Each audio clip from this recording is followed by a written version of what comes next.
Slight differences in shape and length actually make the flower feel more real and expressive. Hey guys, welcome back. I'm John Correa, and today we're gonna paint a still life of daisy flowers using acrylics, focusing on creating the illusion of detail through light and shadow in the basket, and using simple brushwork to shape the petals. And if you'd like to follow the full process from start to finish, including the reference photo I use, and every step along the way, it's all available on my Patreon. Also, feel free to check out the Cray Art custom brushes I'm using, perfect for handling all the brushwork in this painting. All the links down below. So yeah, let's get into it. So here's the reference photo we'll be using for this one. Edited from different photos and printed it out in the same size of the canvas. Alright, so now let's lay down the acrylic, starting with primary blue, deep green permanent, primary red, cadmium yellow medium hue, titanium white, and black. Now let's start mixing the colors we need for the background from light to dark shade. Let's get our palette knife. Let's mix blue, red, green, yellow. We're actually gonna start mixing the darkest color. More yellow, blue. This one looks kinda dark bluish green, something like that. Let's mix another one. Let's add more red, blue and yellow to the mix, and touch up white. Let's add more yellow, blue, and yeah, we're gonna stick with that muted blue-green tone. There you go. Now let's keep going lighter. Let's add more white, blue and yellow. Let's add a bit more red. Let's add a bit more. There you go. Let's mix more lighter. Let's mix white, red, blue. So yeah, I'm just basing the mix on the reference photo. Just muted cool tones. Not too vibrant or saturated. You know, just soft and toned down. Now for the lightest one. Let's add more white here. Touch up red and touch up blue. Also, let's mix brown shade. And again, just let the excess paint underneath mixed in. You still need that to make this color stay muted. Let's add a bit more red. There you go. So now let's grab our number 6 flat brush and start painting the background. So light part first on the right side, then gradually shifting to the darker shade on the left. So let's start with this mid-tone grayish blue and some of the lightest. I'm just using broad uneven strokes here, nothing too careful. We're just blocking it in for now. We can also wet the brush just a little bit, just damp enough to help the paint glide more easily. And as we move over to the left side, we're gonna start using this darker shade. Then let's start throwing in these browns now. You know, it adds warmth and a bit of that vintage character without pulling too much attention. So yeah, keep it loose and spontaneous. Don't try to control it too much. I actually want this background to have a slightly rough painterly texture, but still solid and opaque. So don't overblend it too much. Let some of those uneven strokes show through. And then over here to the far left side, we're gonna use the darkest shade we mixed. And you know, this contrast from light to dark is what gives the background that interesting moody feel. So now let's mix titanium white, red, yellow, touch of green, more white. Let's add more red and yellow. Now let's mix more darker. For the shadow, let's mix red, blue and yellow. There you go. Let's clean this up. Now let's mix the colors we need for the shadow of the subject. Let's mix blue, red, touch of white, and some green. Since it's a shadow, We don't want it to be just plain gray. That can look flat and lifeless. Instead, we're going for a cool tone here. But still, we're keeping it subtle by adding some greens and touch of white. So don't go too heavy on the saturation. And now for the highlights, let's mix titanium white. Touch of yellow, touch of red. Let's add more red. There you go.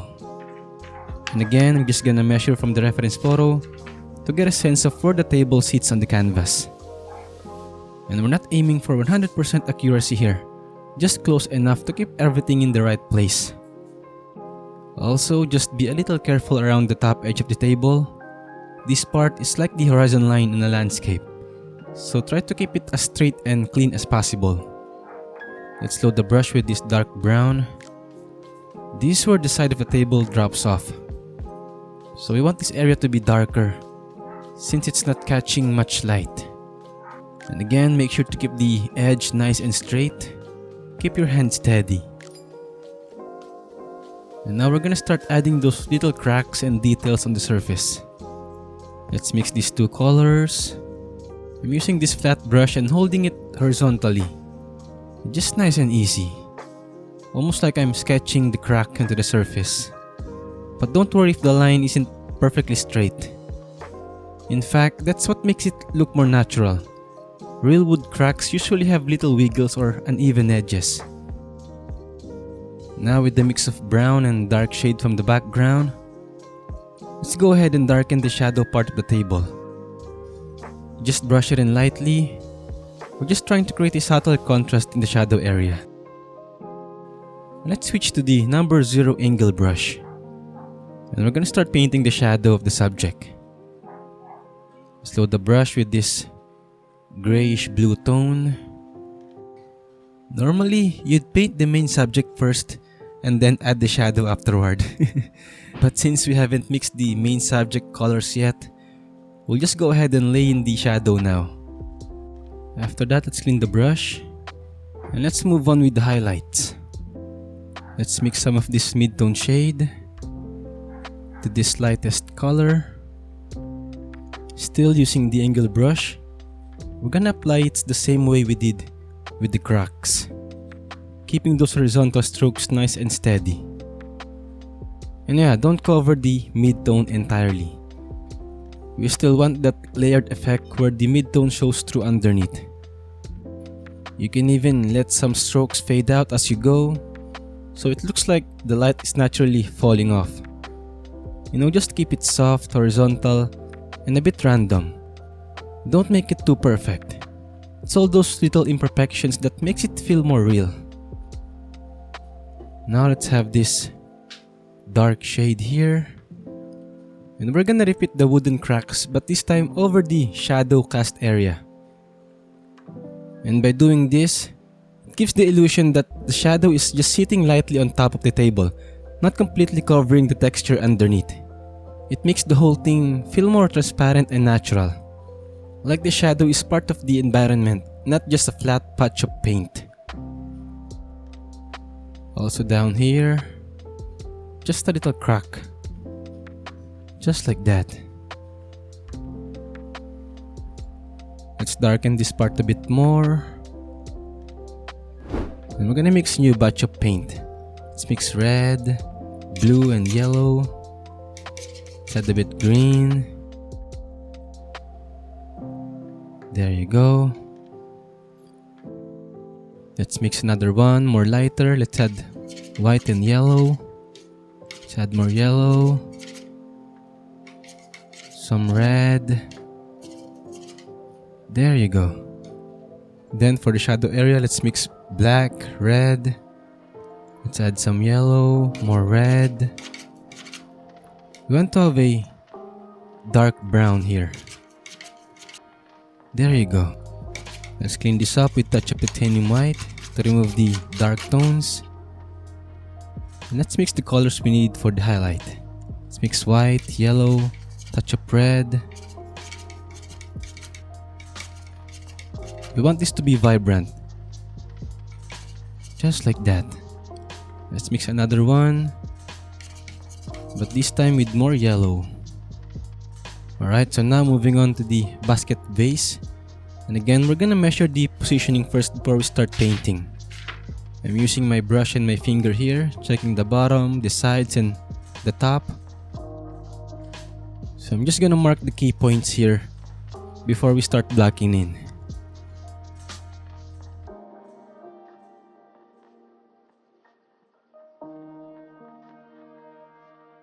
And once it feels right, we can start lightly sketching in the shape.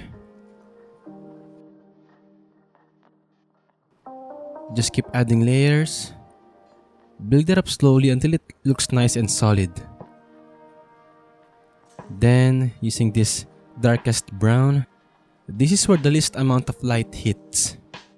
And this contrast from light to dark would really help define the shape and make the basket feel more three-dimensional. So yeah, just take your time in layering and don't be afraid to go back and adjust the tones if something looks too flat. Alright, so now let's mix the greens for the leaves. Let's mix green, touch of blue, yellow, red. Let's add more yellow. There you go. Now for the lighter one, let's add more yellow here. Some white, blue. Let's add more yellow, touch of white. There you go. Then for the lightest one, let's add more white here and yellow. There you go. Let's have some of these dark greens and some mid greens. So yeah, right now, just think of it like we're painting a green bush sitting on top of the basket base. And then for the outer parts, where the leaves are more visible, I'm just kinda flicking the angle brush, using quick, light strokes to create those more detailed leaf shapes. After that, let's switch to the small round brush. Then with some dark brown, and let's start adding some details into the basket. Starting with the shadow, just a light, quick, short horizontal stroke from top to bottom. That's all we need to start building the shadow pattern on the basket. Let's clean the brush. Then for the highlight, let's start with this light peach tone. And we're gonna apply it using the same short horizontal strokes we did for the shadows. Starting from the top and working our way down to the bottom. And here's what's gonna really sell that woven three-dimensional look. As you paint from the right edge of the basket, keep the stroke shorter. Then as you move toward the center, gradually make them a bit longer. You know, this subtle shift in stroke length helps give the illusion that the basket is curving outward toward the viewer. It's a small detail, but it's what gives the form that rounded shape. So just take your time with this step and keep those strokes soft and consistent. And as we move over to the left side, we're gonna use this darker shade, the ones we use for the background. Those grayish blues and browns are perfect for these shadowed areas. And yeah, this keeps everything consistent with the lighting and avoids making it look too flat or overexposed. Then let's load the brush again with this light highlight. And we're gonna add a few more extra touches to connect parts of that woven pattern. After that, let's mix the colors we need for the daisy, specifically for the petals and the yellow centers. Let's start with the petals. Let's mix white, touch of blue, touch of red.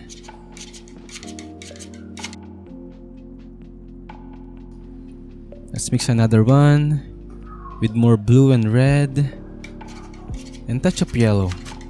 This one is a bit darker. There you go. Then for the darkest shadow, let's mix more red, blue. Let the excess paint underneath mix in. Let's add a bit yellow, more blue. There you go. Let's remove some excess paint using titanium white. And we're gonna mix the colors we need for the middle part of the daisy flower. Let's mix yellow, red, some white. There you go.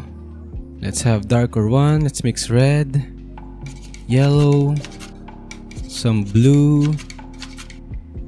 Now using the angle brush, let's start painting the center part of the daisies or the disc florets. So let's have this yellow-orange mix for this. And again, I'm measuring the positioning from the reference photo to make sure everything sits nicely. There you go. And for the size of these strokes, I'm just basing off in the reference photo. Just aim for that rounded shape. Not too small, not too big. You know, the centers helps guide where the petals will go. So it's good to take your time placing them right. Alright, so now let's switch to the small round brush. Load it up with this light muted purplish blue tone. Now we're gonna start painting the petals, working our way around the disc floret of the daisy. Make sure to wet the brush lightly from time to time. Not too much, just enough to help the paint glide more smoothly. That way, the strokes stay clean and the paint won't break up as you drag it. Just follow the natural outward direction of the petals, letting the strokes taper gently at the tips. Don't worry about making them all the same. Slight differences in shape and length actually make the flower feel more real and expressive. Also, we're gonna use the darker shade in some areas, especially to tuck a few petals or flowers to the background. That way, they don't all look like they're lined up on the same level.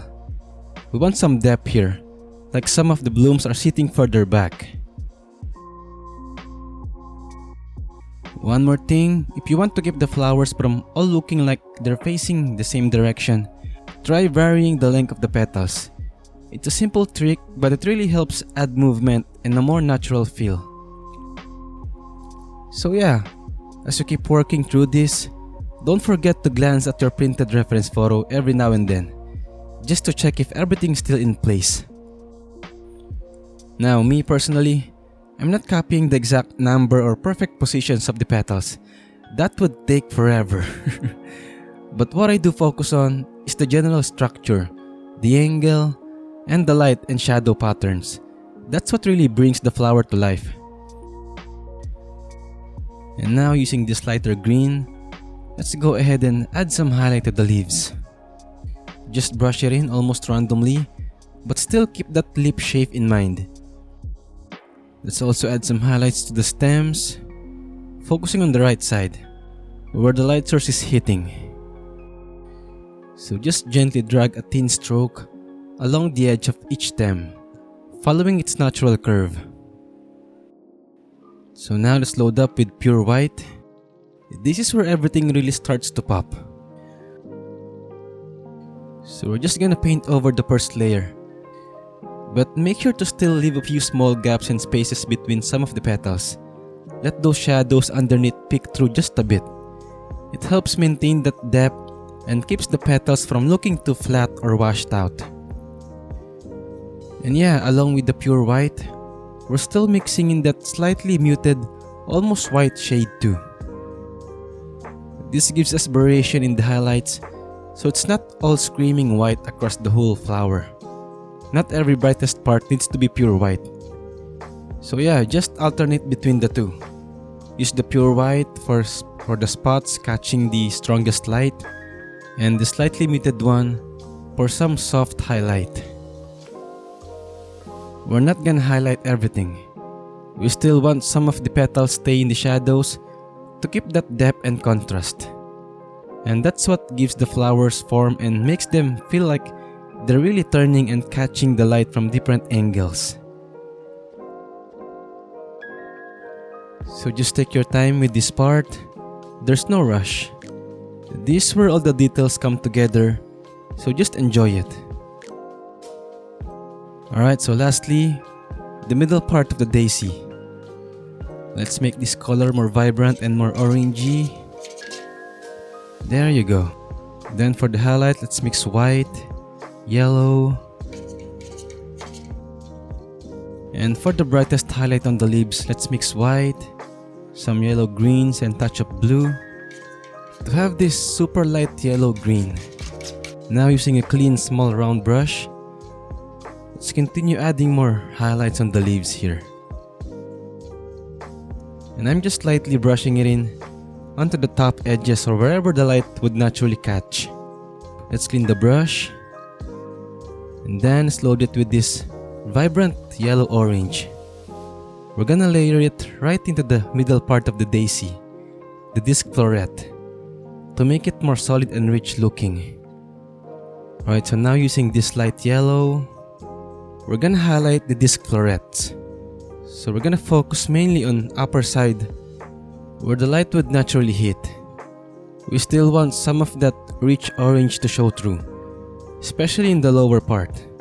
So don't overdo it. Just concentrate that brightness on the top edge to give it a nice glow and really starts to bring out the form of the flower. And now we'll move on to adding the shadow to the disc floret using this reddish brown shade. And this time we're gonna focus on the opposite side of where we place the highlight.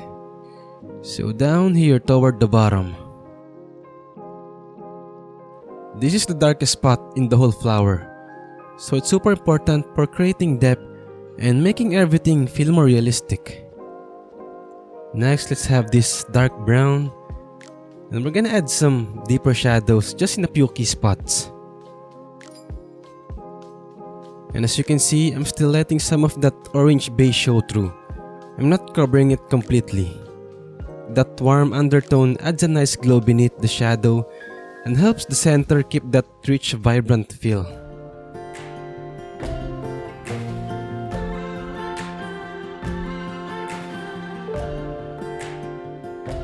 Alright, we're done. I really enjoy bringing these flowers to life, and I hope you had fun painting along too. And again, if you'd like to see the full step-by-step process along with the reference photo, you can find all that on my Patreon. Don't forget to like and subscribe, and let me hear your thoughts in the comments down below. Thank you so much for painting with me today, and I'll see you in the next one. Psh.